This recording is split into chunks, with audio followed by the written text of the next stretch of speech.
Bonsoir à tous, chers collègues.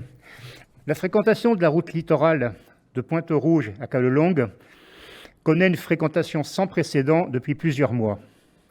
Outre l'attrait du site, s'y ajoutent les contraintes liées au Covid.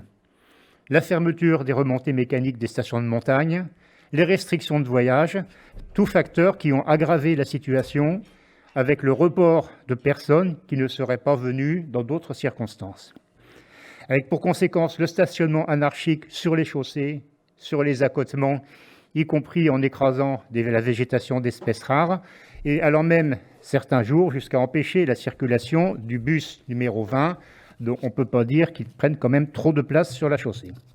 Circulation très difficile pour les retours, avec des temps de parcours jusqu'à 2 heures. Difficulté de déplacement pour les habitants du littoral, qui sont contraints de prendre en compte dans leur vie quotidienne des temps de parcours, problèmes de sécurité, de santé publique.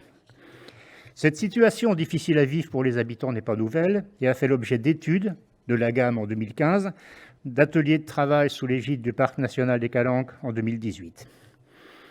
Pour le printemps marseillais, un des axes prioritaires d'action que nous avons inscrit pour le secteur est l'apaisement de la circulation. Nous en avons débattu lors de la réunion publique du 18 décembre 2020, à laquelle, comme cela a été rappelé, Madame Pila était présente.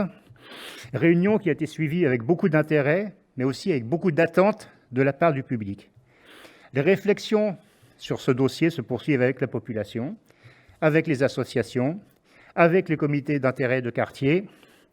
Cette concertation, bien sûr, ne se limite pas au sujet de la circulation et de l'apaisement du littoral, mais porte également sur les questions plus générales de circulation, dites de facilité de déplacement pour les piétons avec le stationnement sur trottoir, de permis de construire, etc., etc. Le littoral sud, le massif des Calanques, ne sont pas le domaine réservé de ses habitants et font partie du patrimoine commun des Marseillais. Et nous entendons bien préserver cette liberté d'accès.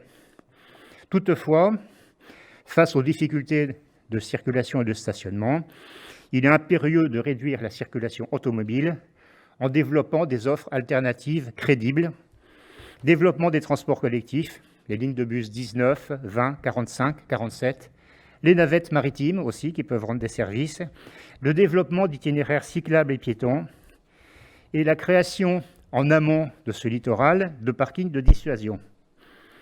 Une première étape a été franchie il y a quelques jours avec la fermeture de la route du Cap Croisette à la sortie du village des Goudes.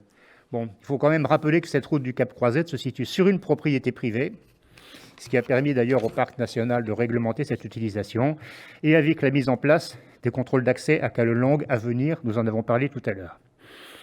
Avec le Parc national, nous veillerons au respect de ces mesures, avec, si nécessaire, verbalisation des indisciplinés, cela a déjà commencé.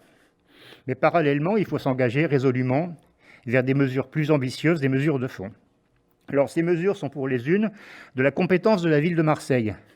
Réglementation de la circulation avec la gestion, bien évidemment, des dérogations, mise en place de dispositifs de contrôle d'accès, rôle de la police municipale qui doit aussi intervenir, si possible aux côtés de la police nationale, sachant quand même que pour la police municipale, comme la police nationale d'ailleurs, elles sont en sous-effectif sur la ville de Marseille, et pour former un policier municipal, il faut 9 mois.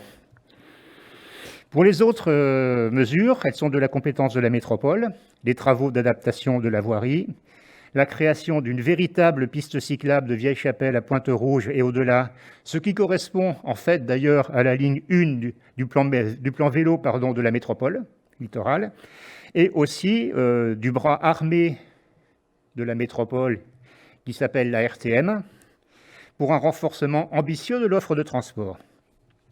Nous constatons avec plaisir que sur ce point, le Parc national des Calanques rejoint nos propositions de renforcement des dessertes, et ça a été évoqué au dernier conseil d'administration, où ils ont également parlé de la création d'un bus Jet 19, donc prolongé pour la desserte des Calanques. C'est tout à fait intéressant. Un travail en commun a été engagé avec la présidente de la RTM et avec ses équipes, qui a déjà fait l'objet de 2 réunions, qui ont montré que le prolongement des bus 19 est possible moyennant quelques travaux. Il faut poursuivre ces réflexions pour aboutir rapidement à des mesures concrètes. Toutes ces opérations ont un coût et nous devons, la ville de Marseille et la métropole, demander à l'État, sans délai et avec ambition, j'insiste sur l'ambition, les crédits nécessaires dans le cadre du plan de relance. À cet effet, le plan de relance prévoit une ligne de crédit de 135 millions d'euros pour améliorer la circulation sur les espaces protégés et cite explicitement le littoral sud de Marseille. Je pense qu'il faut en profiter pour le financement de pistes cyclables, pour le renforcement des dessertes bus avec acquisition de matériel, renforcement des navettes maritimes. Pour notre part, nous sommes prêts. Donc, Madame Pila, à nos agendas. Je vous remercie.